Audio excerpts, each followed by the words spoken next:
16 de Apocalipse e vamos direto para a primeira taça.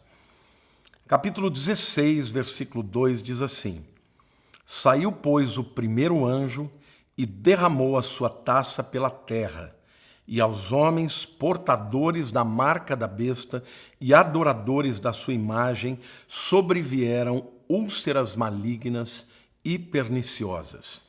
Gente, Deus está decidido a fazer guerra contra os adoradores da besta, contra os seguidores do anticristo. Estas úlceras malignas são piores do que a lepra e piores do que o câncer. E elas são comparáveis à sexta praga do Egito, né, que está lá em Êxodo, capítulo 9, versículos 8 a 12, depois você pode conferir. A segunda taça, meus queridos, está lá em Apocalipse 16, versículo 3. Derramou o segundo a sua taça no mar, e este se tornou em sangue como de morto, e morreu todo ser vivente que havia no mar. Uau! Eu queria citar aqui um texto, um comentário, né, do Dr. Charles Ryrie. Charles Ryrie é um dos grandes escritores na área de escatologia nos Estados Unidos, e eu tive a oportunidade de ter uma aula com ele, além de ler muitos dos seus livros, né? Ele diz o seguinte a respeito da segunda praga: a segunda taça é derramada sobre o mar, e o resultado é que as águas se transformam em sangue, e todos os seres viventes do mar morrem. Aqui a imagem, gente, é vívida. É como se os peixes estivessem, na verdade, morrendo, engasgados, né, com o seu próprio sangue, ou com sangue de mortos, né? Que ao invés deles estarem ali respirando através das guelras numa água limpa, eles vão respirar sangue morto, gente. Então, literalmente, vai morrer todo ser do mar, né? E aqui talvez seja uma das explicações do porquê que nos novos céus e nova terra não existe a presença do mar.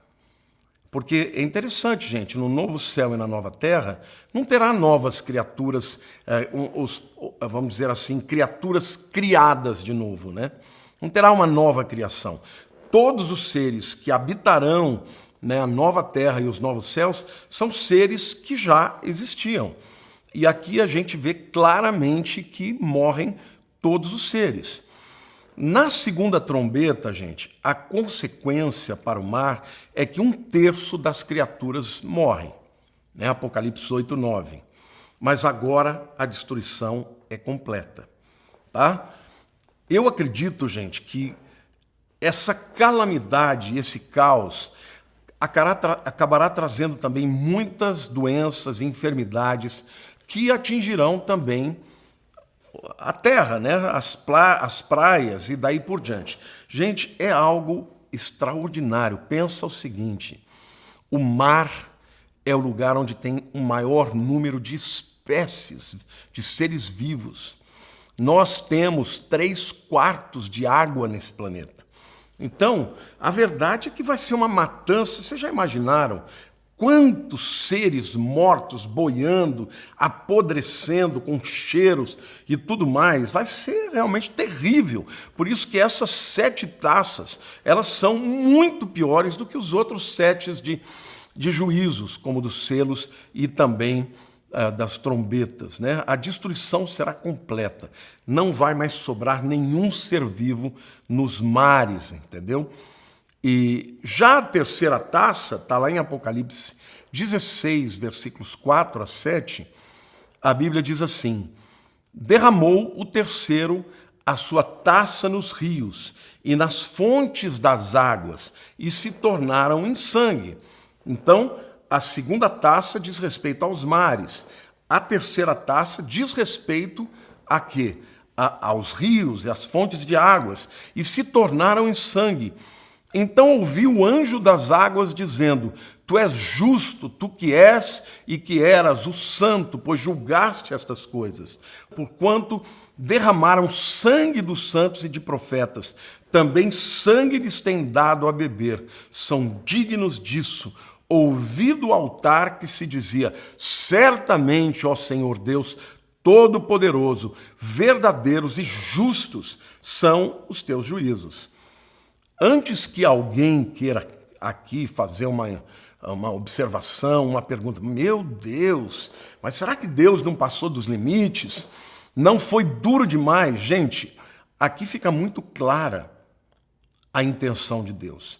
Assim como o governo do anticristo e os seus adoradores perseguirão e matarão aqueles que se recusarem a aceitar a marca da besta e o seu número, assim como os crentes que se converterem na tribulação serão mortos, não só pelo anticristo, né, mas por toda a humanidade. Eu creio que nessa época filhos acusarão pais e denunciarão pais, pais a filhos, marido e mulher, tudo por conta da marca da besta, né, que vai mudar, vai fazer uma lavagem cerebral na cabeça das pessoas.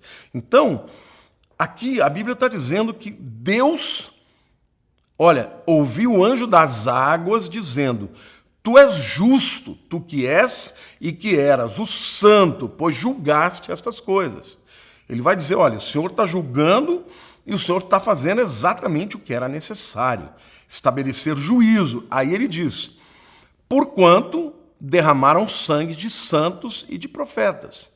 Também sangue lhes tem dado a beber, são dignos disso. Ou seja, vocês derramaram o sangue dos justos, dos que não aceitaram a marca, dos que se converteram ao Cristo verdadeiro, vocês mataram os servos de Deus, então vocês não bebem mais água, vocês vão beber sangue. Entendeu? E aí ele volta a dizer, também sangue lhes tens dado a beber, são dignos disso.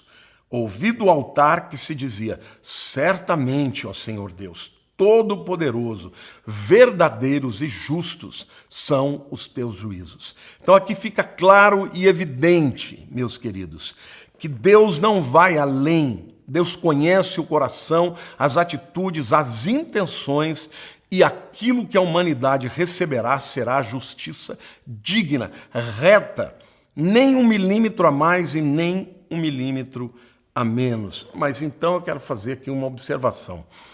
Querido, você não vai querer passar por isso.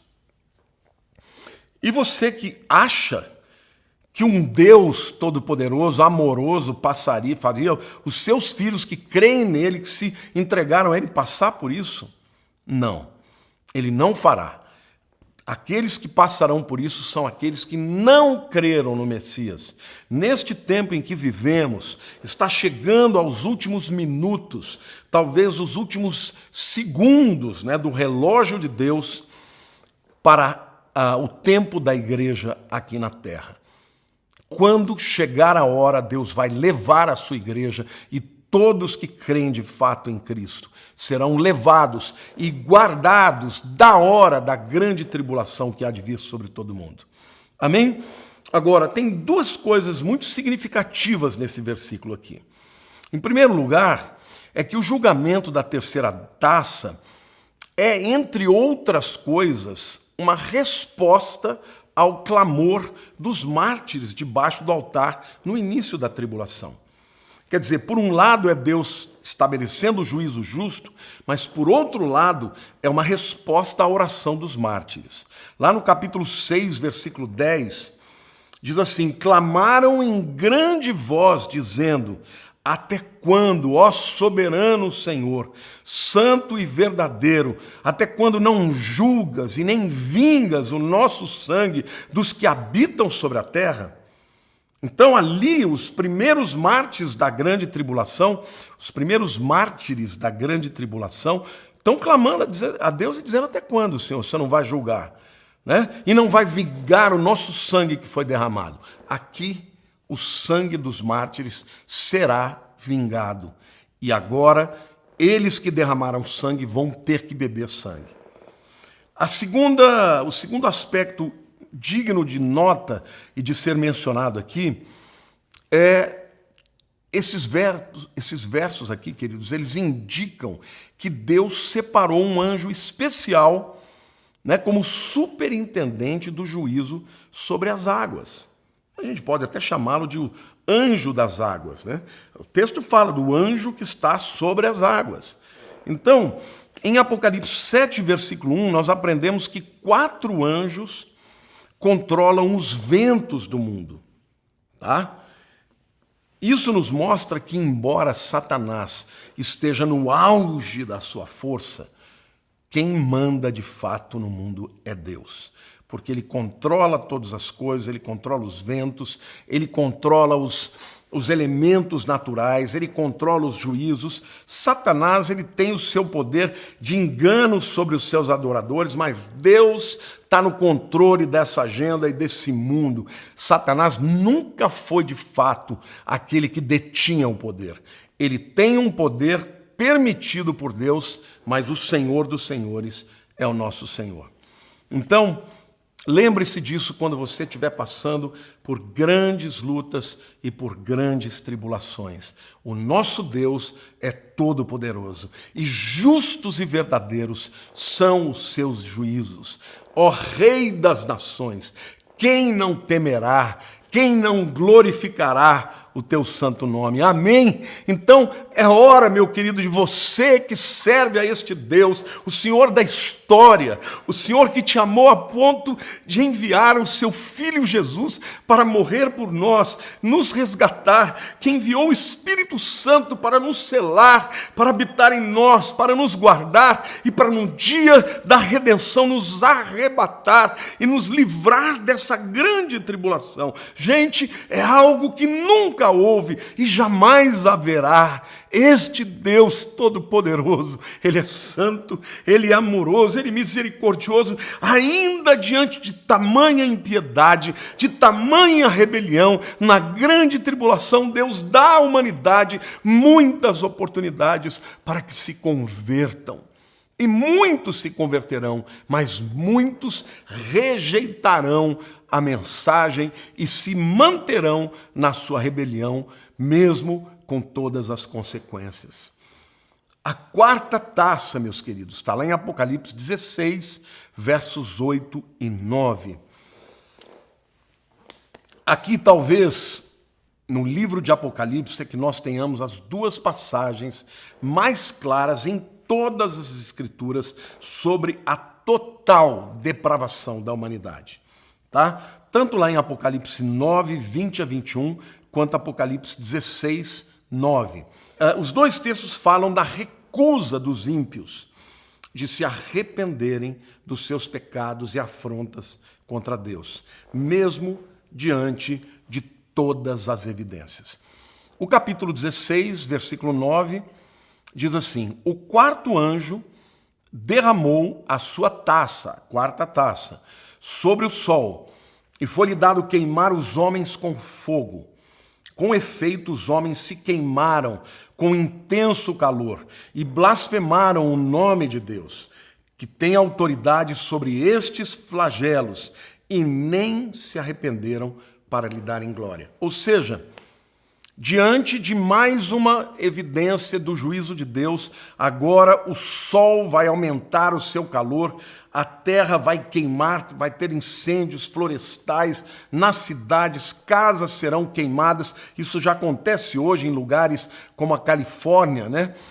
E imagine quando Deus puser a mão, de fato, o sol aumentar o seu calor. Vai ser terrível. E, no entanto, como foi a resposta dos homens? Blasfemaram o nome de Deus, que tem autoridade sobre esses flagelos, e nem se arrependeram para lhe darem glórias. Lá em Apocalipse 9, 21, a gente lê o seguinte: os outros homens, aqueles que não foram mortos por esses flagelos, não se arrependeram das obras das suas mãos, deixando de adorar os demônios e os ídolos de ouro, de prata, de cobre, de pedra e de pau, que nem podem ver, nem ouvir, nem andar, nem ainda se arrependeram dos seus assassínios, nem das suas feitiçarias, nem da sua prostituição, nem dos seus furtos. Sabe, gente, eu queria dizer uma coisa para vocês. Às vezes, eu fico impressionado como existem pessoas que podem ter todas as evidências do mundo, do poder de Deus, da graça de Deus, da misericórdia de Deus. Já ouviram todas as mensagens, às vezes de familiares, já viram como Deus abençoa aqueles que lhe procuram, aqueles que lhe buscam, aqueles com quem Deus tem aliança. E mesmo assim, essas pessoas preferem acreditar nas balelas, nas mentiras, nos enganos e têm um ódio, né, contra os servos de Deus e contra Deus que é absolutamente inexplicável. Às vezes eu penso assim, não, meu Deus, não é possível que uma pessoa chegue a esse nível de entendimento, de oportunidades e não se converte, e outras em contrapartida, às vezes, lê uma página da Bíblia, uma pessoa compartilha e se escancara para Deus e se converte e vai ser livre, obviamente, deste tempo tão difícil que virá, né? Então, nesse momento, eu penso que Deus, lá na eternidade, de fato, escolheu aqueles que ele conheceu, né? Porque tem gente que eu vou te falar, tem gente que nem se um anjo aparecer se converte, né? Aliás, aqui nesse tempo das taças, nós teremos anjos pregando o evangelho e o povo não se arrependerá, né? Bom, a quinta taça, meus queridos, está lá em Apocalipse 16, versos 10 a 11. E o texto diz: derramou o quinto a sua taça sobre o trono da besta, cujo reino se tornou em trevas, e os homens remordiam a língua por causa da dor que sentiam, e blasfemavam o Deus do céu por causa das angústias e das úlceras que sofriam, e não se arrependeram das suas obras. Uau! Então, a praga derramada sobre o trono da besta na quinta taça, aparentemente será concentrada somente sobre as 10 nações do antigo Império Romano, ou seja, das nações onde está o centro do poder do anticristo, tá? E o resto do mundo certamente vai também estar debaixo de provas, mas aqui quando fala do trono da besta, não pode ser somente ali o trono físico, né? Eu entendo aqui trono como uma metáfora para o lugar onde é o centro do seu poder, o seu QG, o quartel-general, que vai ser as 10 nações, e, portanto, eu creio que são nações que estão ou na Europa não, com certeza na Europa, mas muito provavelmente também ali na região da Turquia, né, onde era o Império Romano do Oriente. E mais uma vez a gente vê aqui o absurdo de que essas pessoas, mesmo sentindo dor, úlceras, trevas, desespero e angústias, não se arrependeram das suas obras. A sexta taça, meus queridos, está lá em Apocalipse 16, de 12 a 14. Derramou o sexto a sua taça sobre o grande rio Eufrates, cujas águas secaram, para que se preparasse o caminho dos reis que vêm do lado do nascimento do sol, ou seja, do Oriente, né? Do leste. Então vi sair da boca do dragão, da boca da besta e da boca do falso profeta 3 espíritos imundos, semelhante a rãs, porque eles são espíritos de demônios, operadores de sinais, e se dirigem aos reis do mundo inteiro, com o fim de ajuntá-los para a peleja do grande dia do Deus Todo-Poderoso. Bom, gente, aqui nós percebemos que o Deus do céu permite que esses demônios, esses 3 demônios poderosos, um sai da boca do dragão, outro do anticristo, outro do falso profeta, e eles vêm pelo rio Eufrates. Isso aqui pode ser uma metáfora, mas pode ser que já venham homens, né, possuídos por esses demônios, que vão convencer muitas nações do mundo para a grande peleja do Armagedon, tá? Então, a gente vê claramente que Deus está por detrás, é Deus que está atuando na mente dos inimigos para que eles realmente queiram se reunir contra Israel e contra os servos de Deus. Eles vão ser incitados para destruir a Israel na batalha do Armagedon. Agora que eu quero dar aqui alguns números para que vocês entendam a grandeza disso, gente. O rio Eufrates, ele tem aproximadamente 3.000 quilômetros de comprimento. Em alguns lugares, ele chega a ter 1.200 metros de largura, tá? E a profundidade média é de 10 metros. Esse rio caudaloso vai estar completamente seco.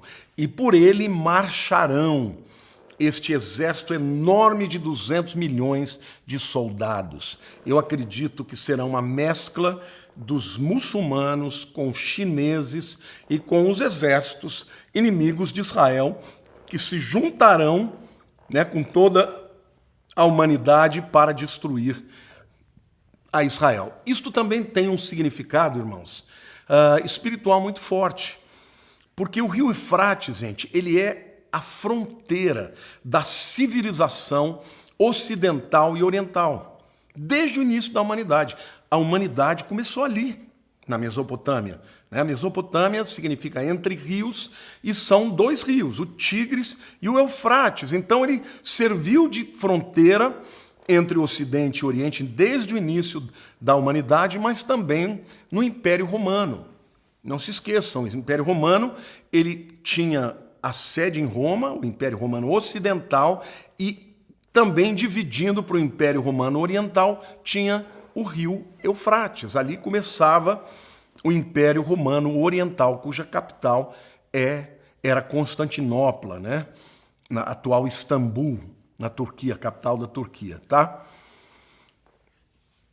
Então, outra coisa também interessante, o rio Eufrates ele se torna o lugar, o berço, tá, da civilização humana. Nasceu ali. O Jardim do Éden era por ali. Então, a civilização nasceu naquela região entre o Tigre e o Eufrates. Né? No livro de Gênesis, fala de 4 rios, né? O Tigres, o Eufrates, o Pijon e o Gihon, no hebraico, né?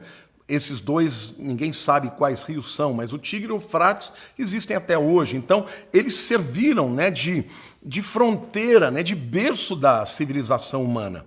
Mas aqui a gente percebe que agora eles serão o túmulo da civilização humana. Né? Primeiro eles se tornam o berço, agora ele se torna o caminho para o túmulo, né, da civilização humana. Aqui no rio Eufrates, na região do rio Eufrates, também foi fundada a primeira cidade na história dos homens, a cidade pagã fundada por Caim, chamada de Enoque, em homenagem ao seu filho Enoque, que não tem nada a ver com Enoque, que foi arrebatado. Isso está lá em Gênesis 4, 16 e 17.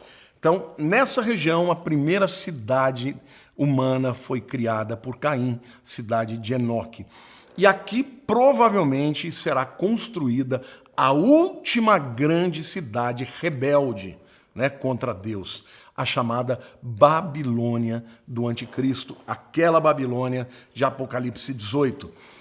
E aqui eu preciso dizer que muitos teólogos afirmam que esta cidade da Babilônia seria Roma, por conta das 7 colinas. Outros afirmam que seria Constantinopla, porque também tem 7 colinas. Mas há, dentre os teólogos, aqueles que acreditam que será construída uma nova cidade, que será o centro do governo do Anticristo, que será a Babilônia, esta nova Babilônia que vai cair em Apocalipse 18.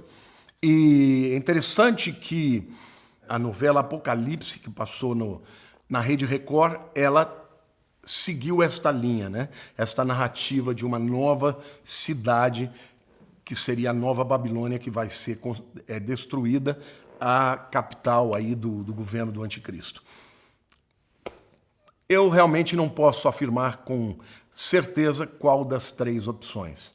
Tá? Eu até acredito que esta opção terceira, de ser uma nova cidade com uma tecnologia alta, né, planejada, seja muito provável, tá? Mas não dá para afirmar com categoria. Finalmente, nós vamos agora falar sobre a sétima taça, que está lá em Apocalipse 16, versos 17 a 21.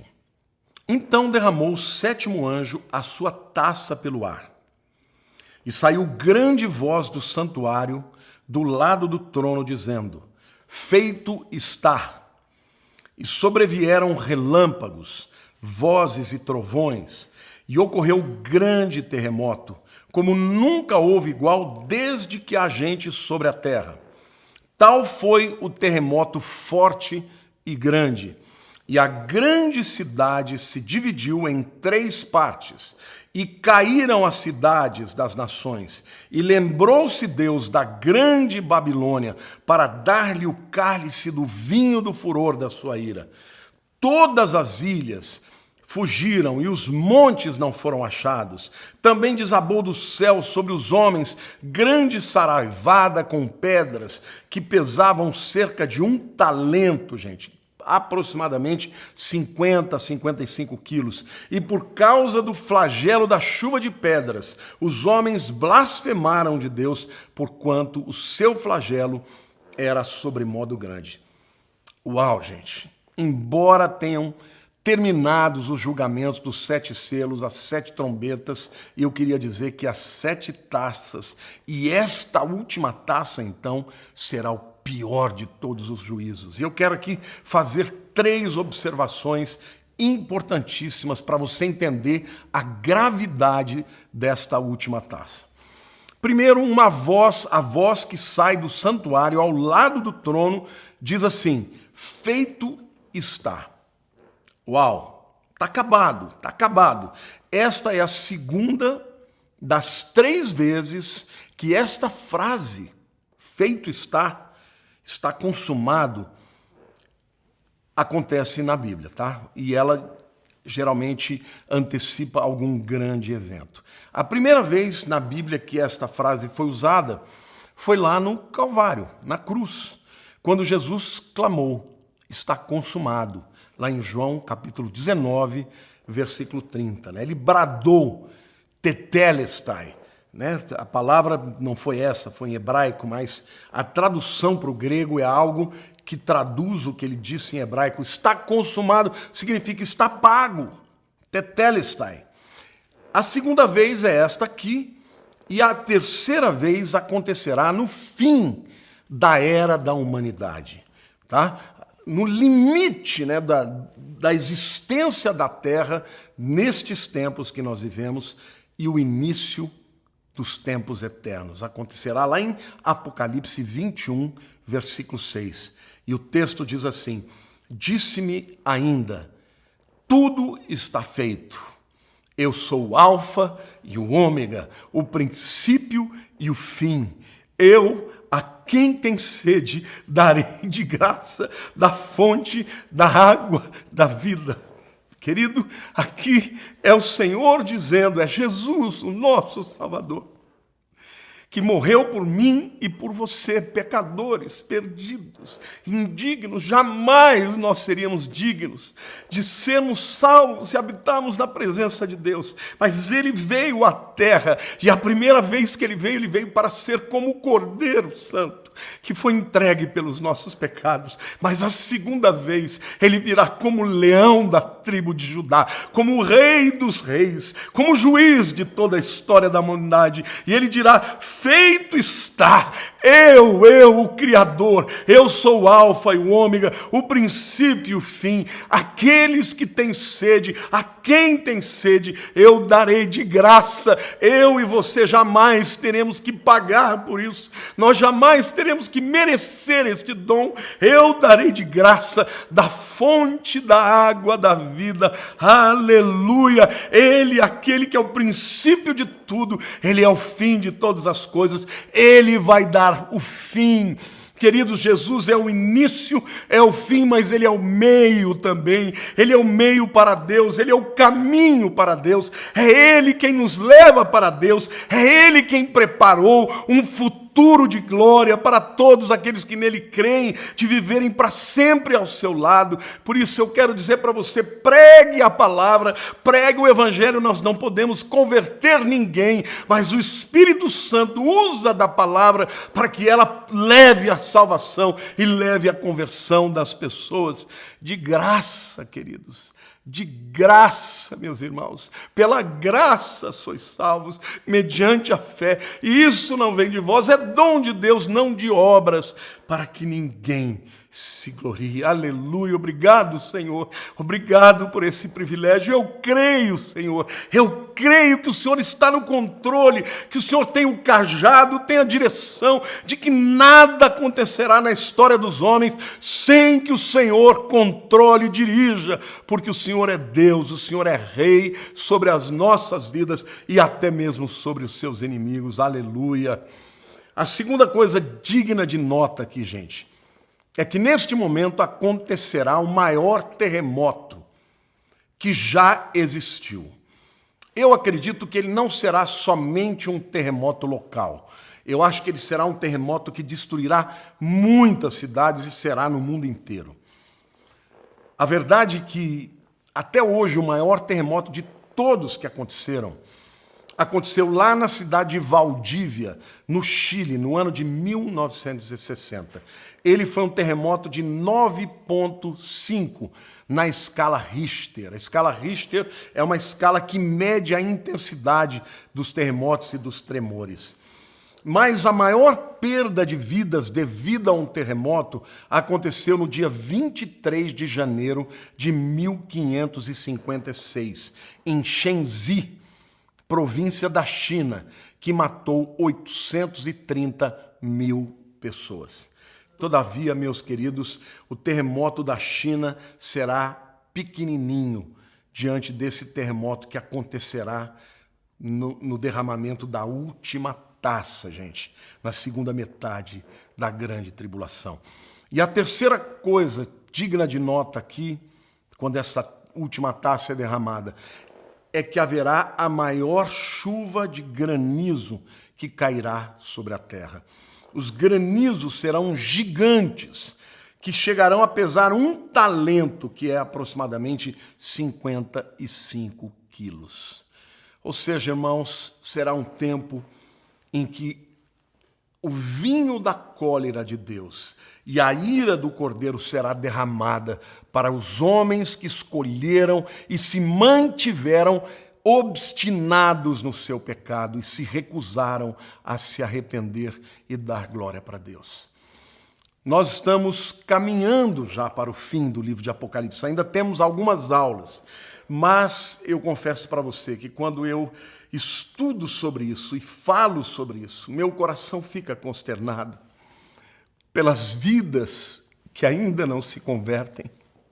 Então, querido, pregue e fale de Jesus. Compartilhe, não importa que eles vão rir. A palavra de Deus não voltará vazia. Alguns ouvirão e se rebelarão e rirão de nós e se levantarão com ódio contra nós, mas outros se entregarão. Então pregue a tempo e fora de tempo. Enquanto estivermos vivendo no tempo da graça, na era da igreja, pregue, fale a palavra. Esta é a mensagem mais importante. Não troque a mensagem da cruz por nenhuma outra mensagem. A cruz deve ser o centro da tua pregação, da nossa pregação e da nossa mensagem, para que as pessoas se rendam a Cristo e possam viver com Ele, serem livres deste tempo de grande tribulação. Que Deus te abençoe, que Deus possa vivificar a sua fé, que Deus te dê vitória sobre os pecados, que você santifique a sua vida, que você abandone os seus pecados, para que você, no dia da grande convocação, você esteja na presença do Senhor quando tocar a última trombeta. Que Deus te abençoe. Fique com Deus, em nome de Jesus.